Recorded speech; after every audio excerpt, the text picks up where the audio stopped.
Hello दोस्तों, पवित्र महीना कार्तिक की ढेर सारी शुभकामनाएं। यह महीना बहुत पावन और पवित्र है। इस माह में ढेर सारे व्रत त्योहार होते हैं। तुलसी विवाह होती है। इस तुलसी का पूजन, दिया जलाना, आरती सुनना, भजन बहुत ज़रूरी है और महत्वपूर्ण है। यह बहुत पुण्यदायी है। कार्तिक स्नान लोग करते हैं और स्नान के बाद तुलसी पूजन और कथा सुनने का महत्व है। इसे जरूर सुनना चाहिए। हम लोग कार्तिक मास महात्म कथा का 23वां अध्याय सुनते हैं, जो इस प्रकार है। नारद जी बोले, हे राजन, यही कारण है कि कार्तिक मास के व्रत उद्यापन में तुलसी की जड़ में भगवान विष्णु की पूजा की जाती है। तुलसी भगवान विष्णु को अति प्रीति प्रदान करने वाली मानी गई है। राजन, जिसके घर में तुलसी वन है वह घर तीर्थ स्वरूप है। यहाँ यमराज के दूत नहीं आते।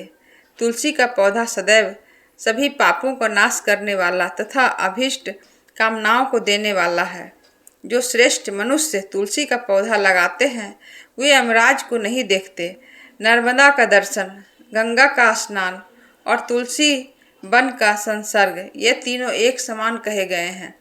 जो तुलसी की मंजरी से संयुक्त होकर प्राण त्याग करता है वह सैकड़ों पापों से युक्त ही क्यों न हो, तो भी यमराज उनकी ओर नहीं देख सकते।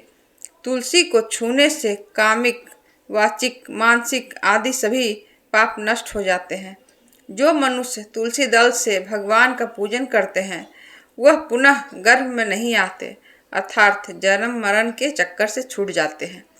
तुलसी दल से पुष्कर आदि समस्त तीर्थ, गंगा आदि नदियाँ और विष्णु प्रभृति सभी देवता निवास करते हैं। हे राजन, जो मनुष्य तुलसी की काष्ठ का चंदन लगाते हैं उन्हें सहज ही मुक्ति प्रदान हो जाती है और उनके द्वारा किए गए पाप उनके शरीर को छू भी नहीं पाते।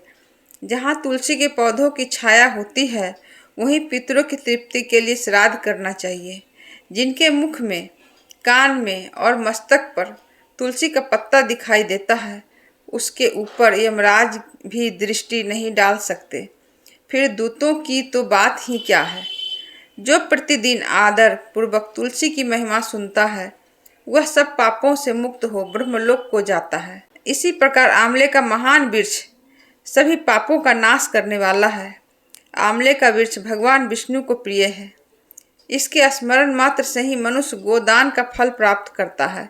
जो मनुष्य कार्तिक में आंवले के वन में भगवान विष्णु की पूजा तथा आंवले की छाया में भोजन करता है उसके भी पाप नष्ट हो जाते हैं।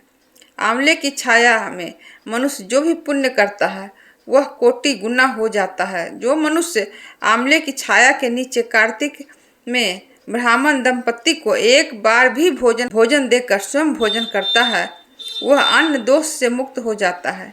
लक्ष्मी प्राप्ति की इच्छा रखने वाले मनुष्य को सदैव आंवले से स्नान करना चाहिए। नवमी, अमावस्या, सप्तमी, संक्रांति, रविवार, चंद्र ग्रहण तथा सूर्य ग्रहण के दिन आंवले से स्नान नहीं करना चाहिए। जो मनुष्य आंवले की छाया में बैठकर पिंड दान करता है उसके पितर भगवान विष्णु के प्रसाद से मोक्ष को प्राप्त होते हैं। जो मनुष्य आंवले के फल और तुलसी दल को पानी में मिलाकर स्नान करता है उसे गंगा स्नान का फल मिलता है। जो मनुष्य आंवले के पत्तों और फलों से देवताओं का पूजन करता है उसे स्वर्ण, मणि और मोतियों द्वारा पूजन का फल प्राप्त होता है। कार्तिक मास में जब सूर्य तुला राशि में होता है तब सभी तीर्थ, ऋषि, देवता और सभी यज्ञ आंवले के वृक्ष में वास करते हैं। जो मनुष्य द्वादशी तिथि को तुलसी दल और कार्तिक में आंवले की छाया में बैठकर भोजन करता है उसके 1 वर्ष तक अन्न संसर्ग से उत्पन्न हुए पापों का नाश हो जाता है। जो मनुष्य कार्तिक में आंवले की जड़ में विष्णु जी का पूजन करता है उसे श्री विष्णु क्षेत्रों के पूजन का फल प्राप्त होता है। आंवले और तुलसी की महत्ता का वर्णन करने में श्री ब्रह्मा जी भी समर्थ नहीं है। इसलिए धात्री और तुलसी जी का जन्म कथा सुनने से मनुष्य अपने वंश सहित भक्ति को पाता है। जय श्री हरि।